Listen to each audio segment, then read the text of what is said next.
Alleged crime intelligence agent Brown Mokhotsi resumed his testimony before the Matlanga Commission on Wednesday afternoon, a sitting that began later than usual to allow him to finalize documentation he intended submitting. Opening his testimony, Mokhotsi told the commission he remained deeply unsettled by recent suggestions that he staged his own assassination attempt and said, "I ran for my life," referring to the incident 2 weeks ago when gunmen allegedly opened fire on his vehicle in Vosloorus. Police have since launched an attempted murder investigation and seized the car for forensic analysis. Mokhotsi's latest appearance followed a dramatic session on Tuesday, during which he leveled serious allegations against senior police officials and prominent public figures. Among them was a claim that KwaZulu-Natal Police Commissioner Lieutenant General Mkhwanazi and King Sizulu Kazwelithini were allegedly recruited by the CIA to protect U.S. strategic interests in South Africa. He further testified that Vusimuzi Matlala had confided in him that he once visited Mkhwanazi at his Mhlanga Ridge residence to hand over an undisclosed amount of money, and said he did not say how much and what reason. According to Mokhotsi, Matlala expressed shock that Mkhwanazi was now implicating him despite allegedly receiving a bribe.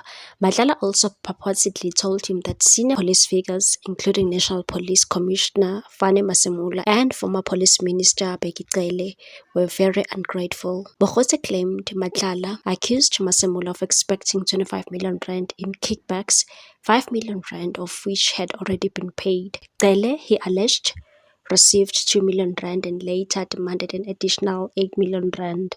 He further testified that Matlala maintained Cele and Masemula had devised a political comeback strategy aimed at reinstating Cele as police minister and pushing for the removal of suspended Deputy Police Minister Shadrack Sibiya. Brown Mokhotsi was questioned that his assertion that the 6 July media briefing by KwaZulu-Natal Police Commissioner General Mkhwanazi was deliberate misdirection meant to divert attention away from alleged corruption within the Crime Intelligence Division at SAPS. He further alleged that PKTT was being weaponized for political purposes in KZN and said it is actually used to achieve a different objective from that which is actually intended. Mokhotsi also questioned the PKTT's raid on the home of the alleged underworld figure Vusimuzi Matlala and said was Cat a target because of any wrongdoing. His crime did it fall under the category that PKTT is meant for. Other witnesses had testified that PKTT members joined the operation as backup for Gauteng Counterintelligence Operation, who were under threat due to their work on organized crime cases involving Matlala and murder-accused businessman Katiso Molefe. When asked why he likened Mkhwanazi's briefing to a coup, Mokhotsi insisted that a press conference of that nature was uncommon. He claimed that National Police Commissioner Fane Masemula's lack of action against Mkhwanazi suggested he supported the KZN Police Commissioner.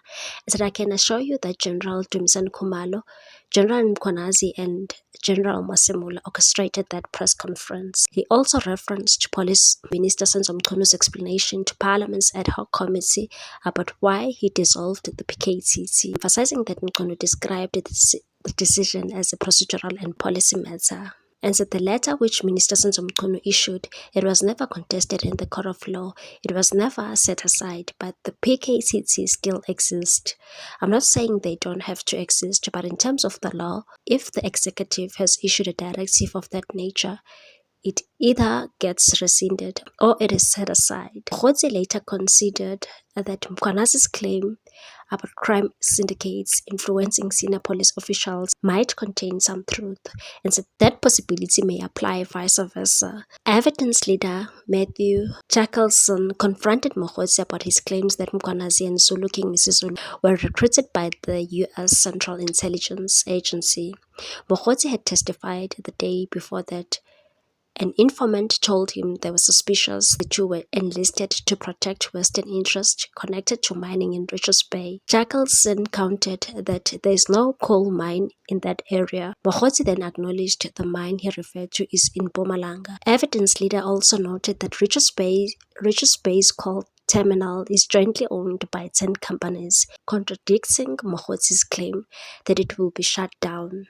Commissioner Sesi Baloyi later criticized Mokgotsi for making unsupported accusations, especially regarding Madlala, and said, "I'm concerned that we may well be grossly irresponsible and reckless as the Commission, that we have given you a platform where you are making all these statements and you present them as facts and you keep saying I'm here to help the Commission when they are not backed up by any facts or even basic investigation on your part."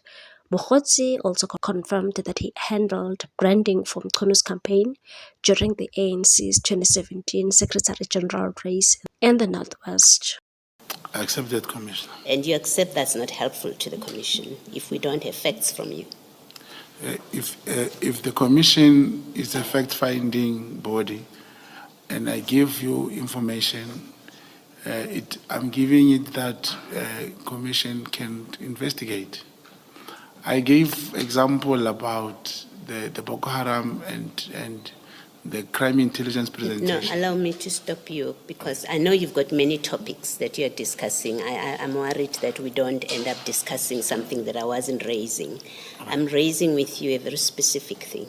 You said yesterday, Matala told you that he went to Umhlanga Ridge and that was General Mkwanazi's home. Now, if you've been following the work of the Commission, you would know that General Mkwanazi testified that his home is in Hillcrest. So you'd have done a basic inquiry.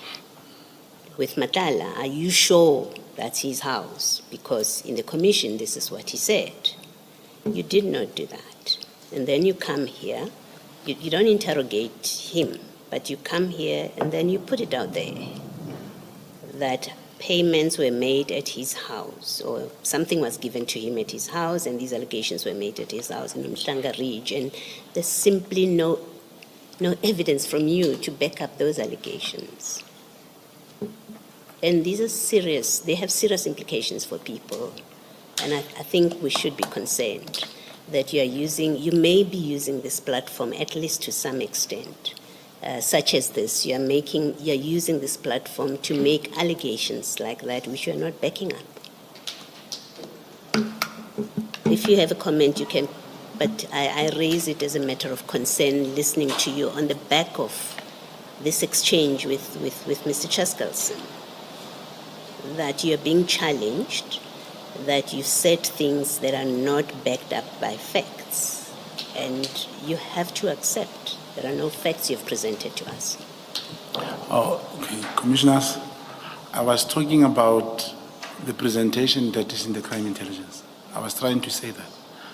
With that, I was backing up my story that former Minister Bheki Cele knew Cat before. Even his picture was there. He came and he said he did not know Cat Matlala. Was that not sufficient to show that he knew him before 2024?